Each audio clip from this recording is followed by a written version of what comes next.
সর্বভীত পরিজন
সহিতা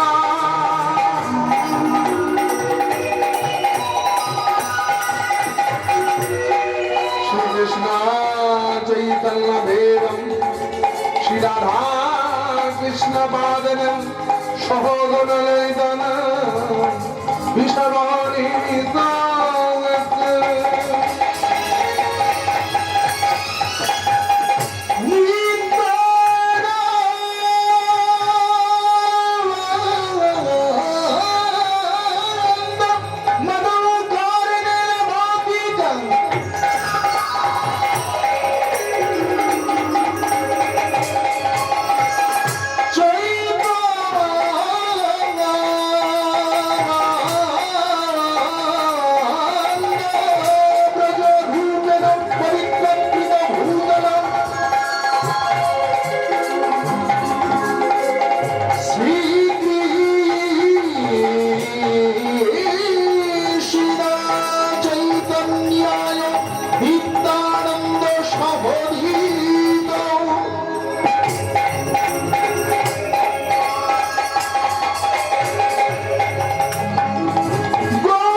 চিত্র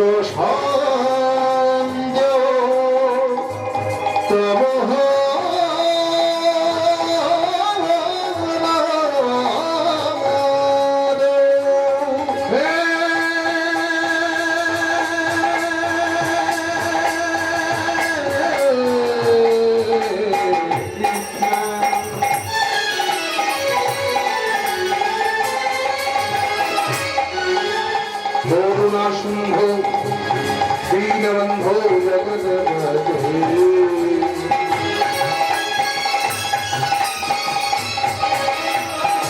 গোপেশ গোবিন্দ আভঙ্গল বসুদে দত্ত গঞ্জন গৌরাঙ্গিনী রাধে বিন্দবলেশ্বরী সুভান সুদং দেবী नमामि हरिप्रिये अष्टासिमरानन्दस्या ज्ञानञ्जनशलाकयं चक्षुरुन्मिलितं येनो तस्मै श्रीगुरवे नमः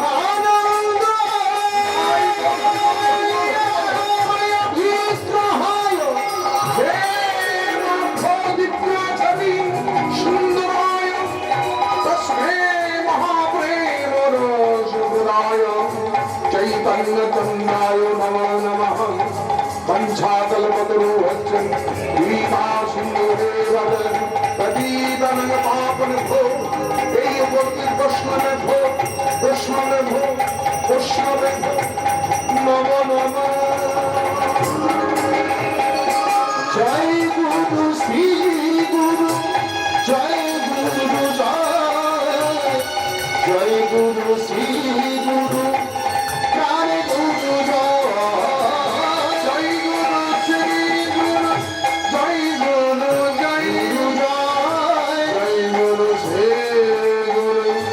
God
কলিঘন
জগজনে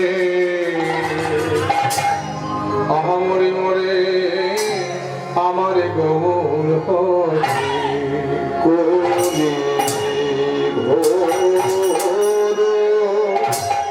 কলি ঘোর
ঘোর তুমি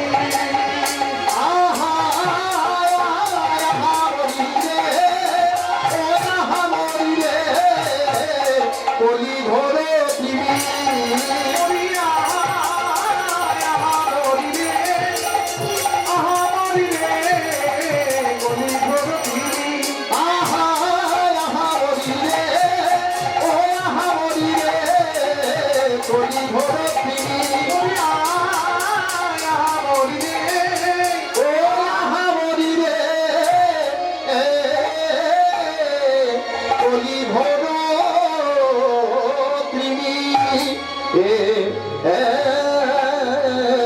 আরে ও কলি ঘোর ত্রিমি রে কলি রে কলি রে কলি রে কলি রে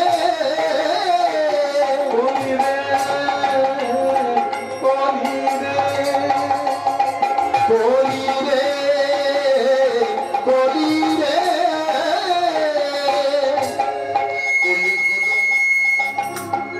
তুমি রে আমার গোড়া শিরা জলে এই কলি ঘোর ত্রিমি রে গোড়া শোনো জল জলে এই ভোরে গলে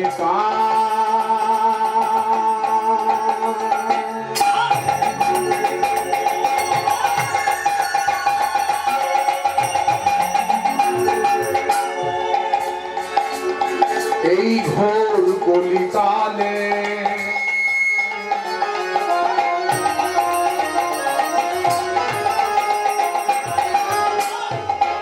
আমার গোড়া বদ দয়ালো ঠাকুর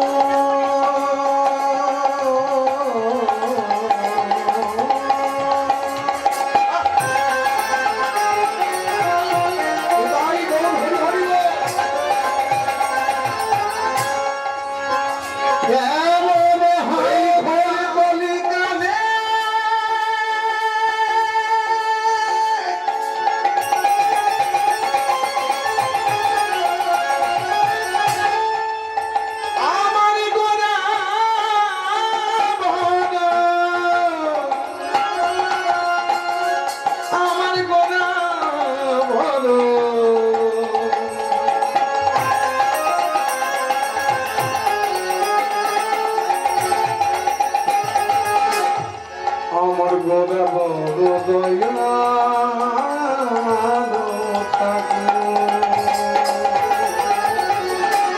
কলি ভোর গোড়া শোনো জল জলে ধর্ম করম এই ঘরে কলি কালে ধর্ম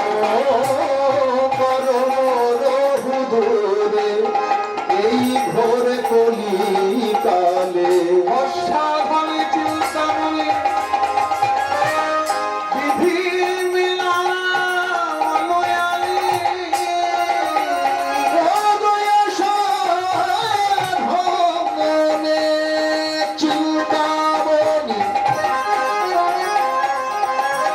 বিধি মিলায়ালি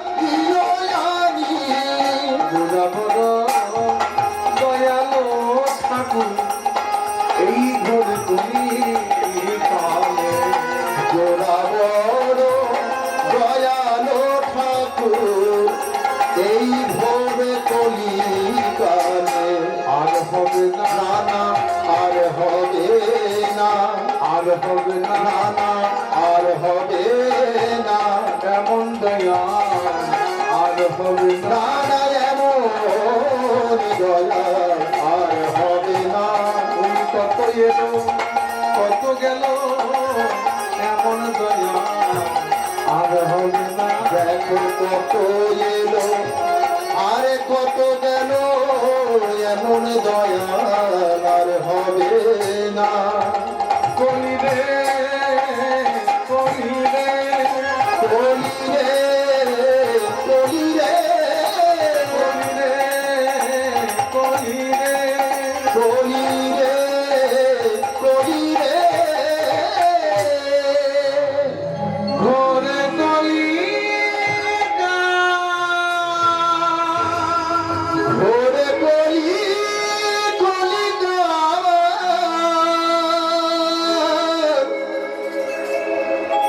সত্য ত্রেতা দাপর কলি। সত্য যুগ শেষ হলো, ত্রেতা যুগ শেষ হলো, দাপর যুগ শেষ হতে চলেছে।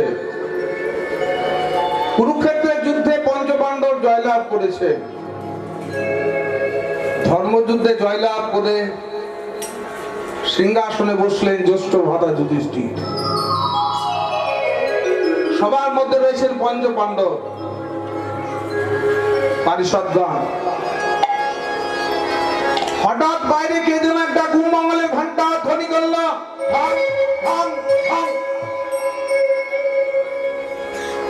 কে বাইরে কুমঙ্গলের ঘন্টা ধ্বনি করে?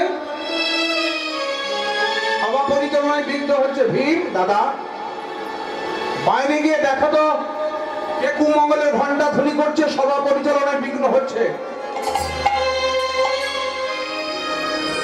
ভীম যখন প্রাসাদের বাইরে এলেন, দেখছেন একটা ছায়া মূর্তি দাঁড়িয়ে আছে। সেই ছায়া মূর্তিটা কুমঙ্গলে ঘন্টা ধ্বনি করে। কে তুমি? তোমার পরিচয় কি? তুমি কুমঙ্গলে ঘন্টা ধ্বনি করছো কেন? আমাদের সভা পরিচালনায় বিঘ্ন হচ্ছে। ভীম, তুমি মস্ত বড় বীর।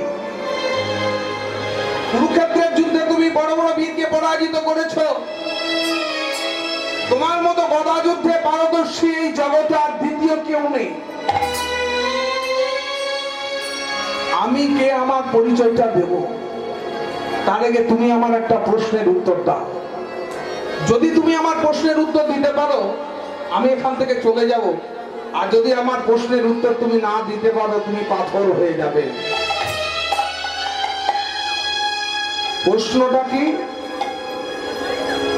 এক কলসি দুধে 7 কলসি পূর্ণ হয়, কিন্তু 7 কলসি দুধে 1 কলসি পূর্ণ হয় না কেন? এটা কি করে হয়?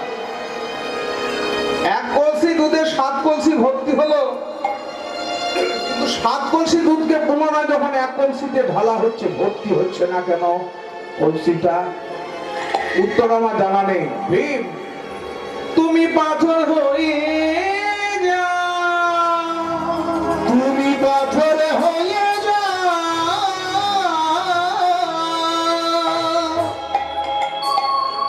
ভীম পাথর হয়ে গেছে। অনেকক্ষণ হয়ে গেল, ভীম এখনো ফিরল না। অর্জুন, দাদা দেখো তো ভীম কেন ফিরল না? আর এখনো কুমঙ্গলের ঘন্টা ধ্বনি করে চলে। গিয়ে দেখে এসো কে কুমঙ্গলে ঘন্টা ধ্বনি করে। ভীম কেন ফিরল না? অর্জুন যখন সবার বাইরে এলেন, দেখছেন তার দাদা ভীম পাথর হয়ে গেছে। সামনে দাঁড়িয়ে আছে একটা ছায়া মূর্তি। সেই ছায়া মূর্তিটা কুমঙ্গলের ঘন্টা ধ্বনি করে। একই আমার দাদা ভীম পাথর হলো কি করে? তুমি কুমঙ্গলের ঘন্টা ধ্বনি করছো কেন? তুমি কে? তোমার পরিচয় কি? অর্জুন, তুমিও মস্ত বড় বীর। কুরুক্ষেত্রের যুদ্ধে বড় বড় বীরকে তুমি পরাজিত করেছো। পিতামহ বিশ্বকে তুমি সরসজ্জায় শায়িত করেছো। তোমার মতো ধনুর্বীর জগতে আর কেউ নেই। তোমার দাদা ভীমকে প্রশ্ন করেছিলাম, উত্তর দিতে পারেনি। এখন তোমাকে প্রশ্ন করব, তুমি যদি উত্তর দিতে পারো, তোমার দাদা ভীম পাষাণ থেকে মুক্তি লাভ করবে, তা না হলে তুমি পাষাণ হয়ে যাবে। প্রশ্নটা কি? একটা বাঁশকে কেটে 3টে টুকরো করা হলো, কিন্তু যোগ করার সময় একটা টুকরো বেড়ে যাচ্ছে কেন? এটা কি করে হয়? হবে উত্তর আমার জানা নেই। অর্জুন, তুমিও পাথর হয়ে যাও, তুমি পাথর হয়ে যাও। অর্জুনও পাথর হয়ে গেছে। দুই ভাই ফিরল না। নকুল, দাদা দেখো তো ভীম অর্জুন কেন ফিরল না? আর এখনো কুমঙ্গলের ঘন্টা ধ্বনি করে চলে কে? নকুল যখন সবার বাইরে এলেন, দেখছেন তার দুই দাদা পাথর হয়ে গেছে, সামনে দাঁড়িয়ে আছে একটা ছায়ামূর্তি। কে তুমি? আমার দাদারা পাথর হলো কি করে? তুমি কুমঙ্গলের ঘন্টা ধ্বনি করছো কেন? নকুল, তোমার দাদাদেরকে প্রশ্ন করেছিলাম, উত্তর দিতে পারেনি, তাই তারা পাথর হয়ে গেছে। এখন তুমি প্রশ্নের উত্তর দাও। তুমি সঠিক উত্তর দিলে তোমার দুই দাদা পাষাণ থেকে মুক্তি লাভ করবে, তা না হয়ে তুমিও পাষাণ হয়ে যাবে। প্রশ্নটা কি? বেড়াতেই ফসল খায়। বেড়া আমরা কেন দিই? যাতে গবাদি পশুতে ফসল নষ্ট করতে না পারে। কিন্তু এখানে দেখা যাচ্ছে কি বেড়াতেই ফসল খাচ্ছে। উত্তর আমার জানা নেই। নকুল, তুমিও পাথর হয়ে যাও। নকুলও পাথর হয়ে গেছে। তিন ভাই ফিরল না। এখনো কুমঙ্গলে ঘন্টা ধ্বনি করে চলে। সহদেব দাদা, তুমি একটু দেখে এসো, তোমার তিন দাদা ফিরল না কেন? কে বা কুমঙ্গলে ঘন্টা ধ্বনি করে? সহদেব ছোট ভাই সবার বাইরে যখন এলেন, দেখছেন তার তিন দাদা পাথর হয়ে দাঁড়িয়ে আছে, সামনে একটা ছায়া মূর্তি, সে কুমঙ্গলে ঘন্টা ধ্বনি করে চলে। কে তুমি?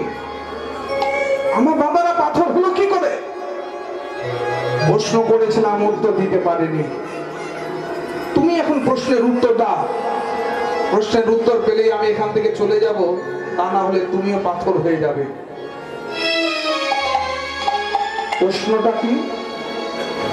একটা আংটির মধ্যে হাতির সমস্ত দেহটা পেরিয়ে গেল, কিন্তু লেজের কাছে গিয়ে আটকে গেল কেন?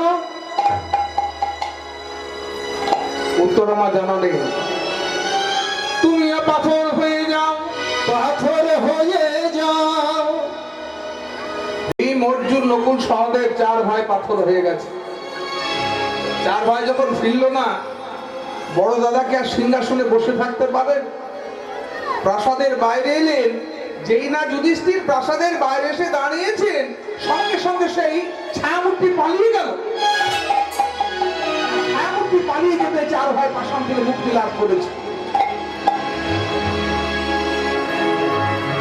দাদা, এই ছায়ামূর্তিটা কে? আমাদেরকে অদ্ভুত প্রশ্ন করলো। এখন আপনাদের মনে প্রশ্ন হবে, চার ভাই যখন এলো, ছায়ামূর্তি গেল না,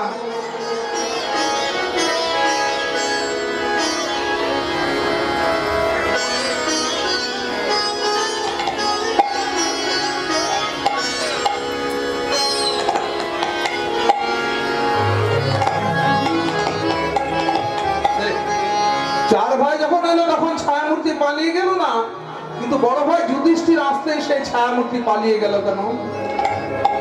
যুধিষ্ঠির হলেন ধর্মরাজ, সারা জীবন ধর্মকে আশ্রয় করে এসেছে। যেখানে ধর্ম থাকে সেখানে অধর্ম থাকতে পারে না, যেখানে পুণ্য থাকে সেখানে পাপ থাকতে পারে না। দাদা, এই ছায়ামূর্তিটা কে? এই ছায়ামূর্তিটা কে জানিস? এই ছায়ামূর্তিটা হলো ঘোরে কলিকা, ঘোরে কলি কলিকা, এ হলো ঘোরে কলিকা, এ হলো ঘোরে কলিকা, এ হলো ঘোরে কলিকা, এ হলো ঘোরে কলিকা। কলি কলি, ওরে ভাই, দাপর যুগ শেষ হতে চলেছে। কলি আগাম জানিয়ে দিয়ে গেল, আমি আসছি, সতর্ক থেকে আমি আসছি, আমি আসছি। দাদা, কিন্তু কলি আমাদেরকে এমন অদ্ভুত প্রশ্ন করলো কেন? ভীম, তোমায় কি প্রশ্ন করেছিল? আমায় প্রশ্ন করলো, এক কলসি দুধে 7 কলসি পুণ্য হয়, কিন্তু 7 কলসি দুধকে যখন পুনরায় ওই কলসিতে ঢালা হচ্ছে, ভর্তি হচ্ছে না। ভীম, কলি জানিয়ে দিয়ে গেল, আগামী কলি যুগে এটা ঘরে ঘরে ঘটবে। এক মা তার 7টি ছেলেকে 10 মাস 10 দিন গর্ভে ধারণ করবে, অতি কষ্টে জন্ম দেবে, বুকের দুধ পান করিয়ে ছেলেকে বড় করবে, নিজে না খেয়ে ছেলেকে খাওয়াবে, নিজে না ঘুমিয়ে ছেলেকে ঘুম পাড়াবে। সেই ছেলেরা বড় হয়ে মাকে করবে ভাগের মা, মায়ের মুখে অন্ন তুলে দেবে না। 7 ভাইয়ে কি করবে? মাকে বলবে 1 মাস করে পালি কর, আমি 30 দিনের বেশি রাখতে পারবো না, 31 দিন যখন হবে তুই নিয়ে যাবি। যখন 7 ভাই বিরক্ত হয়ে যাবে, সঙ্গে ভাই মা বাবাকে ওই বৃদ্ধাশ্রমে রেখে আসে, বৃদ্ধাশ্রমে রেখে আসবে। কথায় আছে না, ভাগের মা গঙ্গা পায় না। অর্জুন তোমায় কি প্রশ্ন করলো? আমায় প্রশ্ন করেছে, একটা বাঁশকে কেটে 3টে টুকরো করা হলো, কিন্তু যোগ করার সময় একটা টুকরো বেড়ে যাচ্ছে কেন? কলিকালে এটা ঘটবে, কলি জানিয়ে দিয়ে গেল। কলিকালে হবে সুদের কারবার, সর্বত্র সুদের কারবার। আর সেই সুদের প্রলোভনে পা দিয়ে কলির জীব সর্বশান্ত হবে। কিছুদিন আগে সারদা কাণ্ড ঘটে গেছে, নারদ কাণ্ড ঘটে গেছে, রোজভ্যালি কাণ্ড ঘটে গেছে। কতজন অতি কষ্টে মেয়ের বিয়ের জন্য তুলে রেখেছিলেন যে টাকাটা তাড়াতাড়ি ডবল হবে, 4-5 বছরের মধ্যে ডবল পাবো, তারপর মেয়ের বিয়ে দেবো, শখ আছে একটা বাড়ি করব। বেশি সুদের প্রলোভনে পা দিয়ে কলির জীব সর্বশান্ত হয়েছে। আইনত সুদ, আপনার যদি টাকা থাকে ব্যাংকে রাখেন আপনাকে সুদ দেবে, আর আপনি যদি লোন নেন ব্যাংকও আপনার কাছে সুদ নেবে। কলিযুগে হবে সুদের কারবার। পাবলিক সুদ আছে, সতর্ক থেকো। নকুল তোমায় কি প্রশ্ন করলো? আমায় প্রশ্ন করেছে, বেড়াতে ফসল খায়। কলি জানিয়ে দিয়েছে, সতর্ক থেকো, কলিযুগে রক্ষকই হবে ভক্ষক। যারা প্রশাসন, যাদের হাতে আমরা ক্ষমতা তুলে দিই, এই কয়েকদিন আগে ভোট হয়েছে, বাস্তব কথা চিন্তা করে দেখুন। আপনি 20 বছর আগে ভোট দিয়েছিলেন লাইনে দাঁড়িয়ে কষ্ট করে, 20 বছর আগে আপনার সেই টালির বাড়ি ছিল, কিন্তু যাদেরকে ভোট দিয়েছিলেন তারা কি টালির বাড়িতে আছে? বিচার করে দেখবেন। রক্ষকই হবে ভক্ষক। যাদের হাতে প্রশাসন তুলে দিয়েছি আমরা, আপনি রাস্তাতে বেরিয়ে যান, সে ধরে আপনার গাড়ির কেসও দেবে, আর তার সঙ্গে 200-500 টাকা ঘুষও খেয়ে দেবে। সরকার কাছে মাইনেও নেবে, আবার রাস্তায় ধরে ঘুষও খাবে। ভবিষ্যৎবাণী করে দিয়েছে কলি, সতর্ক থেকো, কলিকালে হবে রক্ষকই হবে ভক্ষক। সহদেব তোমায় কি প্রশ্ন করেছে? দাদা আমায় প্রশ্ন করলো, একটা আংটির মধ্যে হাতির সমস্ত দেহটা পেরিয়ে গেল, কিন্তু লেজের কাছে গিয়ে আটকে গেল কেন? কলিকালে এটা ঘটবে রে। ওরে ভাই, কলিকালে এটা ঘটবে। কলির মানুষ বড় বড় কাজে বেরিয়ে যাবে, কিন্তু ছোট্ট কাজের কাছে গিয়ে আটকে যাবে। কলির মানুষ মেয়ের বিয়েতে, ছেলের বিয়েতে লক্ষ লক্ষ টাকা খরচা করবে, কিন্তু ভিখারিকে খেতে দেবে না। ভিখারির সামান্য খাবার পেলেই সে সন্তুষ্ট। এখন বেরিয়ে যা, কাঙাল ভোজনা চায় এদেরকে পরে, সবার শেষে তোরা পাবি। মেয়ের বিয়েতে লক্ষ লক্ষ টাকা প্যান্ডেল করবে, লাইটে খরচা করবে, ভুড়ি ভোজ হবে, আর যিনি বিয়ে সারাবেন সেই ঠাকুর মশাইকে কি বলা হবে? ঠাকুর মশাই দেখছেন না মেয়ের বিয়েতে লক্ষ লক্ষ টাকা খরচা হয়ে গেল, আপনি 100 টাকা কম নিন। দুর্গাপুজো কোটি কোটি টাকার বাজেট। যিনি মায়ের মন্দিরে পুজো করেন, 4 দিন ধরে উপবাস করে ঠাকুর মশাই মায়ের চরণে ফুল দান করেন, পুষ্পাঞ্জলি দেন, সেই ঠাকুর মশাইকে বিদায় করার সময় বলা হয়, ঠাকুর মশাই এবছর লাইট প্যান্ডেল অনেক টাকা খরচা হয়ে গেছে, একটু কম দিলে ভালো হয়। মায়ের মন্দিরে 4 দিন ধরে যে ঢাকি ঢাক বাজায়, গরিব ঘরে পুজোর সব দাম পরিবারকে ছেড়ে কলকাতায় ঢাক বাজাতে যায়, বড় বড় প্যান্ডেলে এত কিছু ত্যাগ করে, তাকে যখন বলা হয় কিরে কত নিবি? না বাবু 600 টাকা। এই 400 টাকা নিবি চল। অথচ বাজেট 2 কোটি টাকা। একটা ঢাকি তাকে 600 টাকা দিলেই খুশি হয়, কিন্তু তার সঙ্গে 200-100 টাকা নিয়ে দর কষাকষি করবে। তুমি তো সতর্ক থেকো। কলির যদি এই দশা হয়, তাহলে কলির মানুষ উদ্ধার হবে কি করে, সতর্ক হবে কি করে? সেদিনই বললেন, গোলকের গোপন ধান লইয়া হরিনাম সংকীর্তন কলতধারী কীর্তনা পরদোষনিধে রাজনস্তি এক মহানগুণ কীর্তনা দেব কৃষ্ণস্ব মুক্ত সঙ্গ পরম বলে। সুখদেব গোস্বামী বলেছেন, কলিযুগ হরিনামই পারে সকল পতন থেকে রোধ করবার জন্য। তাই আসুন বলি, লহনে হরিধ্বনি অনুধ্বনি ছাড়া হরিবাসর মানায় না। হোক হরিধ্বনি অনুধ্বনি। লহনে লহনে লহনে ব্রজকে নিতাইকে আয়, লহরে লহরে লহরে ব্রজ প্রেম নিতাইকে আয়। লহনে লহনে লহনে ব্রজকে নিতাইকে আয়, লহরে লহরে লহরে ব্রজ প্রেম নিতাইকে আয়। নিতাই ডাকে আয়, গৌর ডাকে আয়, আয় আয় নিতাইকে আয় আয় গৌর ডাকে আয়। নিতাই ডাকে আয়, গৌর ডাকে আয়। আয় আয় নিতাইকে আয় আয় গৌর ডাকে আয়। ভাঙিয়া ঢেউ আসিয়া, ফুল ভাঙিয়া ঢেউ আসিয়া লাগলো গোড়ারে গায়ে। ফুল ভাগিয়া ঢেউ আসিয়া লাগলো গোড়ার গায়ে।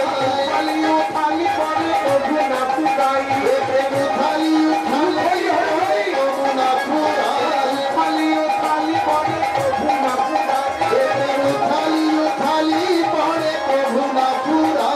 লহরে লহরে লহরে ব্রজ প্রেমে নিতাই ডাকে আই। লহরে লহরে লহরে ব্রজ প্রেম নিতাই ডাকে আয়। লহরে লহরে লহরে ব্রজ প্রেম নিতাই ডাকে আয়। পদাবলীটা শুনেছেন? বিখ্যাত পদাবলী কি?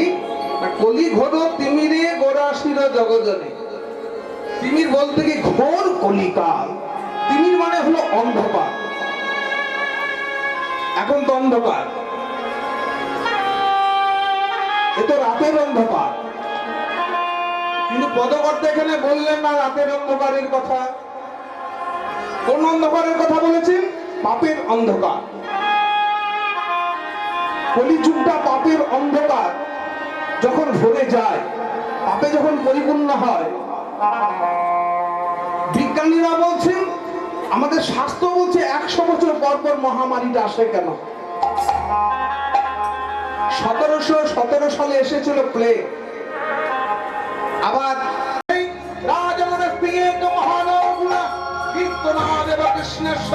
মুক্ত সঙ্গ পরম বাজে, মুক্ত সঙ্গ পরম ব্রজে।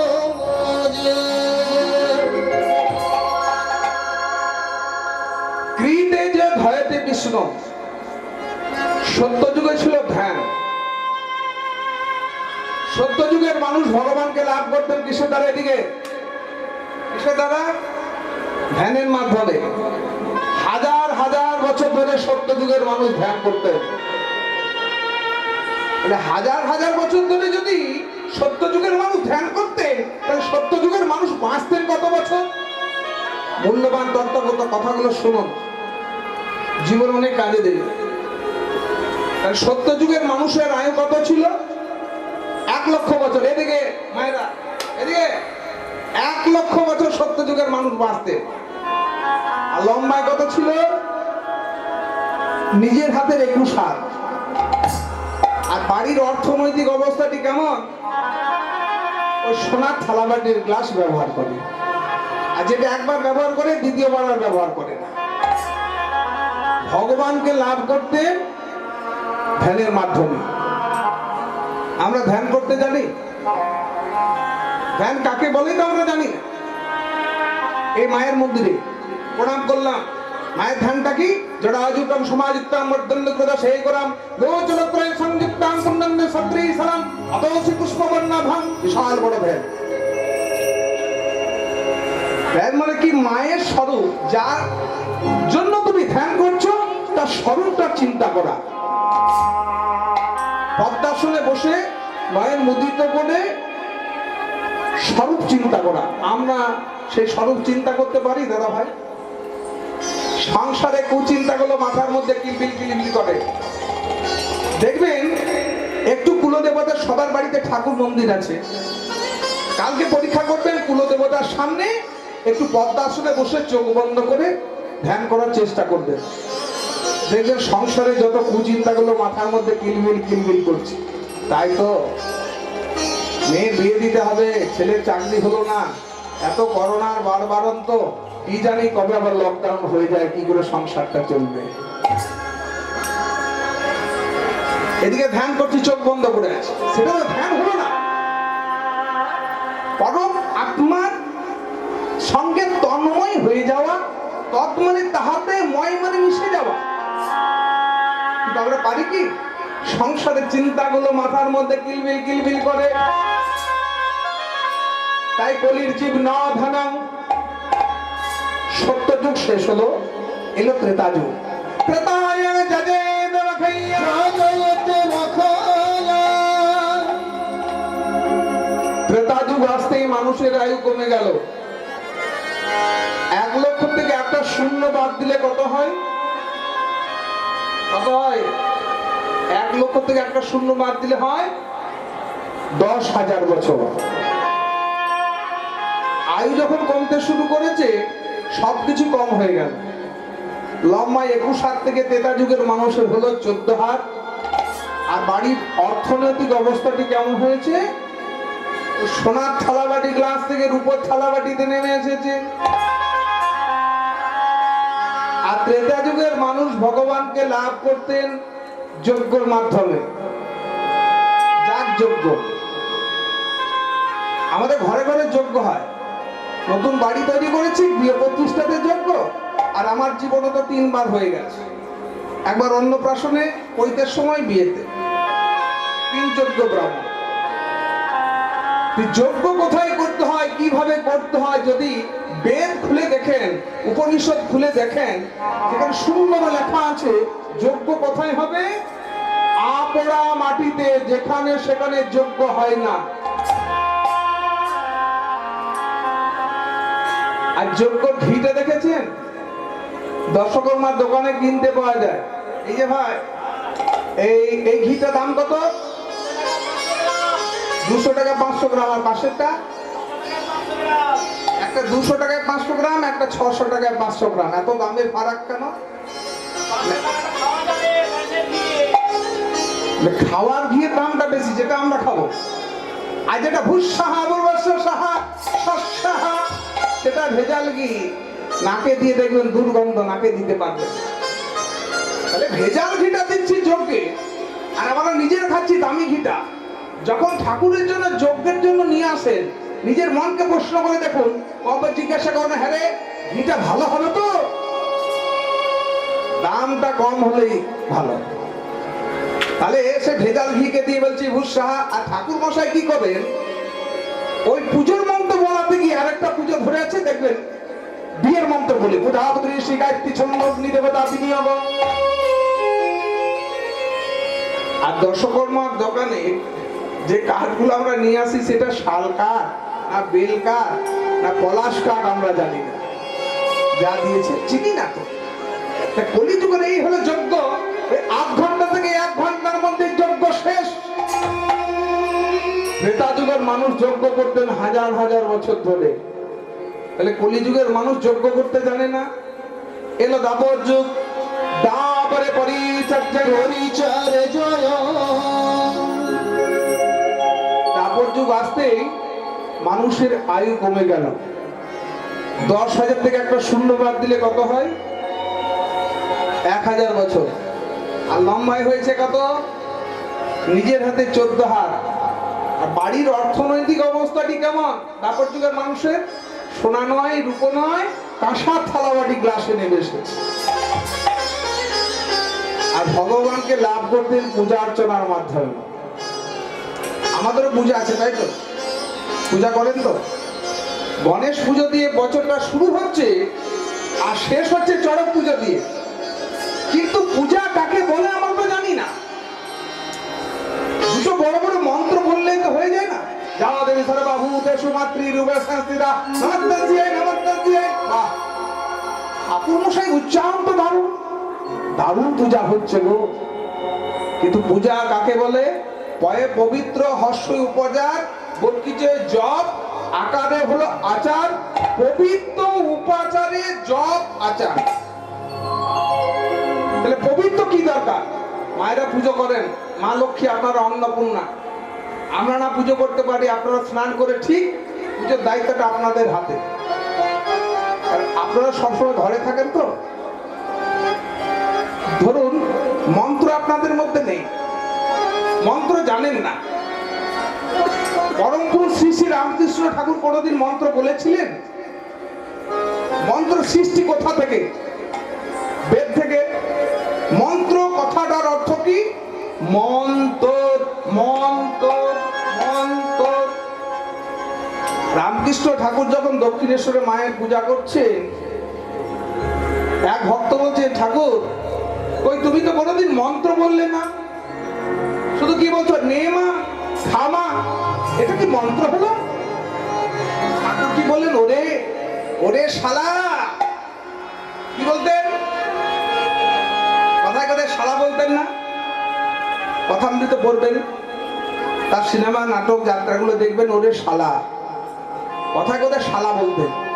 ওই কি বইয়ের ভাই শালা বলতেন? রাধে রাধে, এই মাকে জাগিয়ে দিন।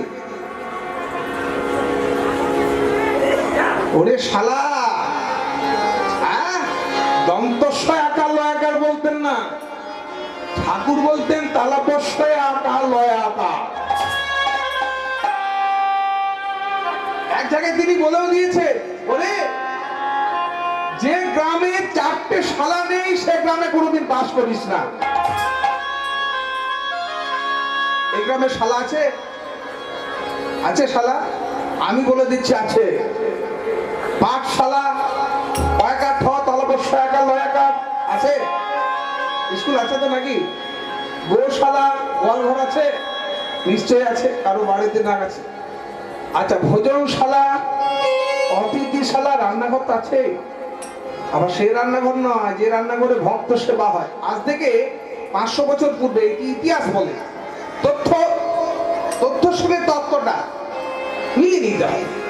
ইতিহাস বলছে আজ থেকে 500 বছর পূর্বে যে গ্রামে 4টি শালা থাকতো সেই গ্রামটা হলো আদর্শ গ্রাম।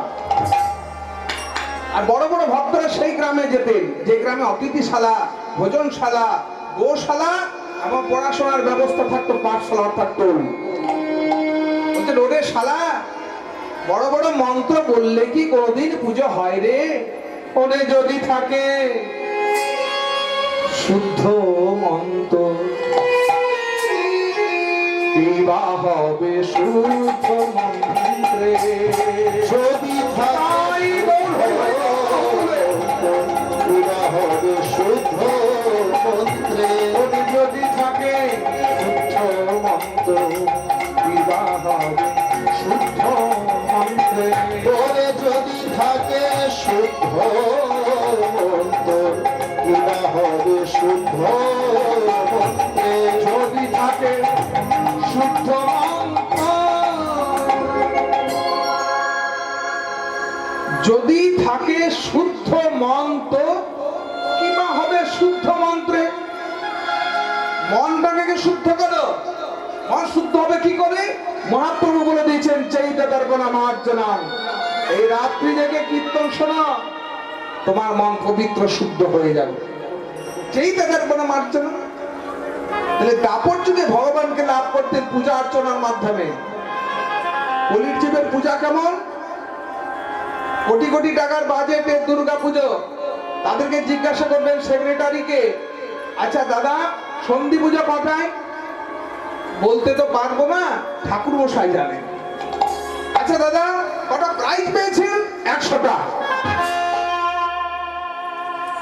মানুষ তো পূজা করে, বড় বড় পূজা কমিটিরা প্রাইজ পাওয়ার জন্য,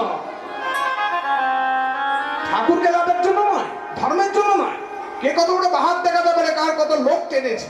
আমাদের প্যান্ডেলে বছর কয়েক লক্ষ লোক হয়েছে। ওই কয়েক লক্ষকে তুমি প্রেম ভক্তি দিতে পেরেছো তা তো বলতে পারছো না।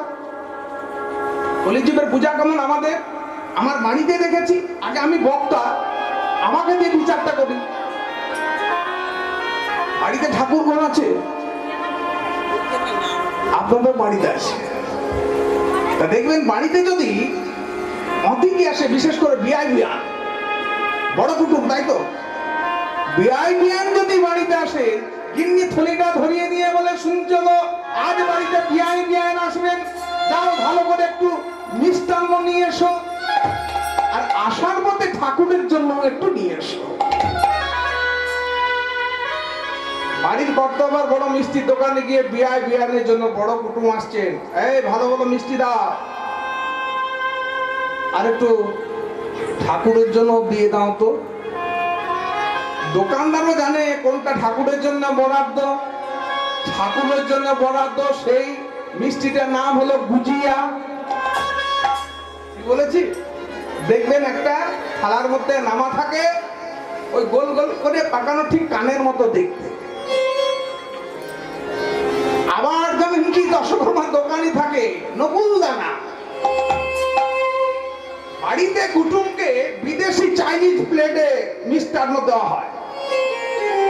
দামি প্লেট, এক একটা প্লেটের দাম 2000 টাকা। বিদেশ থেকে আনা হয়েছে, সেই প্লেট গুলো বার করো।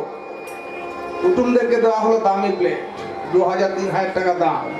দেখছো মুখ দেখা যায়, ঝকঝক করছে। হ্যাঁ, ওই প্লেট গুলোই দাও।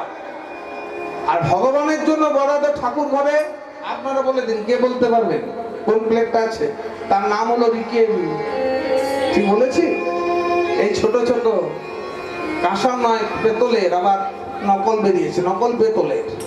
এই ছোট ছোট রিকেবি, তার মধ্যে 4-5টা নকুল দানা দিয়ে নিতাই এসো, গৌর এসো, পঞ্চতত্ত্ব এসো, ষট গোসাই এসো, 64 মাহান্ত এসো, 33 কোটি দেবতা এসো।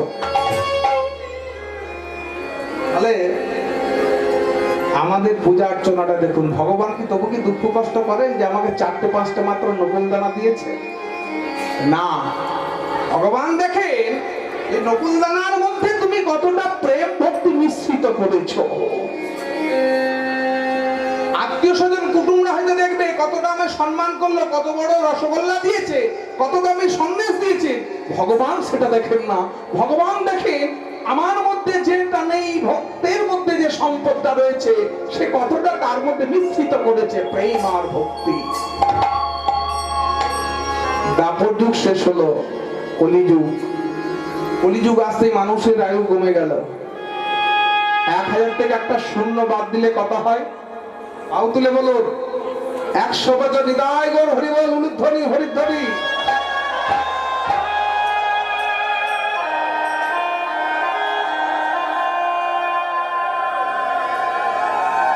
গড় আয়ু, গড় আয়ু। আবার বিজ্ঞানীরা বলছেন, রিসার্চ যারা করছেন তারা বলছেন 60 থেকে 70-এর মধ্যে গড় আয়ু রাখে। আয়ু যখন কমেছে, সব কমতে শুরু করেছে। লম্বায় হয়ে গেছে নিজের হাতে 3.5 হাত। আর আমাদের বাড়ির অর্থনৈতিক অবস্থাটি কেমন? কারো বাড়িতে সোনার থালাবাটি গ্লাস আছে? থাকলে হাত তুলে জানাবেন। আছে? রূপোর থালাবাটি গ্লাস আছে? নেই। কাঁসার থালাবাটি গ্লাস আছে? এবার হ্যাঁ, এবং হাড়গুলো নড়েছে। আছে, সবার বাড়িতে আছে।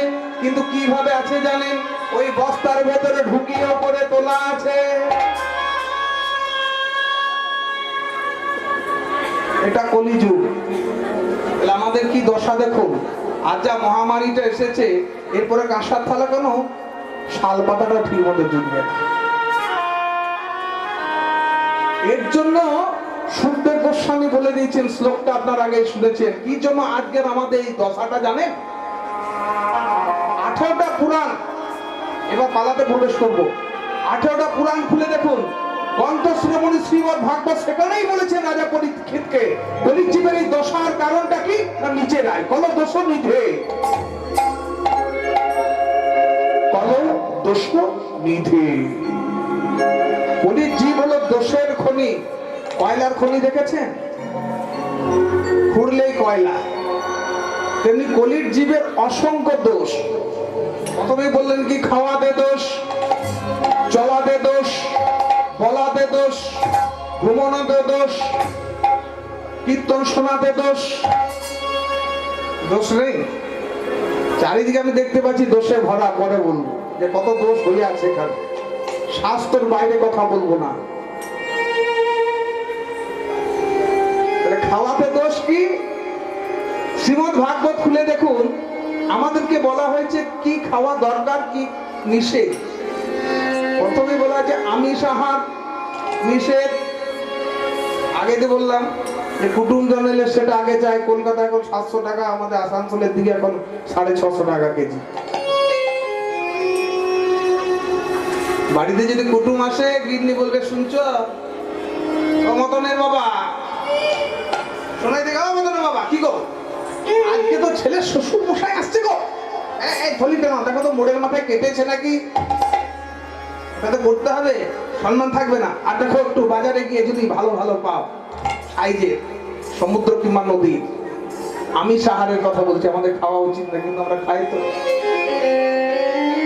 আমরা একজনকে খুন করে খাচ্ছি, অথচ মরা খাচ্ছি তো আমরা। আর মরা খেয়ে কি বলছি যে আমরা হলাম সর্বশ্রেষ্ঠ জীব। তুমি নিজেকে বলছো কেন সর্বশ্রেষ্ঠ জীব? তুমি তো মরা খাও, মাছটাকে মেরে খাও, পশুকে হত্যা করে খাও, আর তুমি সর্বশ্রেষ্ঠ জীব বলছো? প্রথমেই তোমার বড় দোষ, খাওয়াতেই দোষ। পরে বললেন কি ঘুমানোতেও দোষ। ওই যখন ঘুমাচ্ছেন এটাও দোষ। ঘুমাবেন না, আমি ঘুমোতে দিই না। যতক্ষণ আসরে থাকবো সবাইকে জাগিয়ে রাখবো, পালাতে এবার প্রবেশ করবো, কেউ পালিয়ে যাবে না। তাহলে ঘুমানোতেও দোষ।